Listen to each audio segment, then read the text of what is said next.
Block में हम पढ़ाते हैं, रिडॉक्स में मैं पढ़ाता हूँ concentrate NaOH, hot and concentrate NaOH के साथ, और डाइल्यूट एंड किसके साथ, कोल्ड NaOH के साथ, वो रिएक्शन हम पढ़ाते हैं। वैसे क्वेश्चन में रिएक्शन दे रखी थी, आपको बैलेंस करना था और सिंपल स्टोइकियोमेट्री से क्वेश्चन सोल्व करना था। चलिए सॉल्यूशन से बात करें। सॉल्यूशन से भैया ऑस्मोटिक प्रेशर से पहले भी क्वेश्चन आ चुका है, जनवरी शिफ्ट में 2026 की बात कर रहा हूं मैं।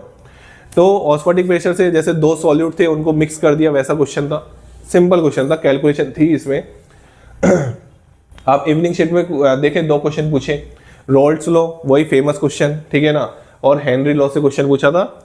जैसे एनसीईआरटी में एक क्वेश्चन दे रखा है इंटेक्स N2 गैस का, सेम डिट्टो तरीके का क्वेश्चन ये पूछा गया था हेनरी लॉ का क्वेश्चन पूछा गया था, पी गैस बराबर KH इंटू एक्स गैस से, ठीक है ना। चलिए इलेक्ट्रोकेमिस्ट्री की बात करें तो भैया एक शिफ्ट दोनों में एक क्वेश्चन पूछा गया था।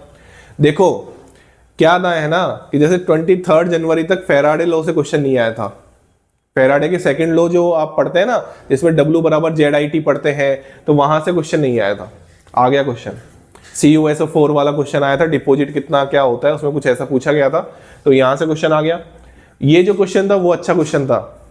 ये पता है ये कौन से पार्ट से क्वेश्चन था, ये मोलर कंडक्टिविटी जो आप पढ़ते हैं ना, उसमें आप अल्फा निकालते हैं लैम्डा m/λm इनफाइनाइट, फिर आप K की बात करते हैं, तो उससे रिलेटेड ये क्वेश्चन था, अच्छा क्वेश्चन था, ठीक है ना, ये क्वेश्चन अच्छा था। चलिए केमिकल काइनेटिक्स, भैया देखो RNAS इक्वेशन भर भर के क्वेश्चन दिए उसने।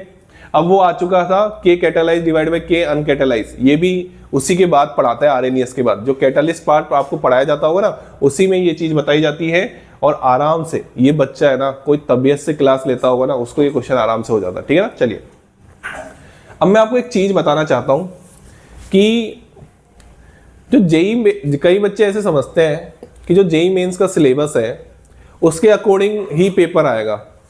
जी हाँ, अकॉर्डिंग उसके ही आता है पेपर, लेकिन बच्चा, मैं आपको एक चीज बता देता हूं कि केमिकल काइनेटिक्स से एक्टिविटी के बेस पे क्वेश्चन आया था। जो आप फिजिक्स में पढ़ते हैं ना, जो आप फिजिक्स में पढ़ते हैं, न्यूक्लियर फिजिक्स में आप बात करते हैं, हम तो अभी भी पढ़ाते ही हैं, ठीक है, हम तो अभी भी पढ़ाते हैं। क्या न्यूक्लियर केमिस्ट्री में क्या क्या चीज पढ़ाते हैं, first order kinetics, activity, first order से जितने भी रिलेटेड चीजें हैं ना, वो सब पढ़ाते हैं, और बाकी सब आपके फिजिक्स में आई जाती है।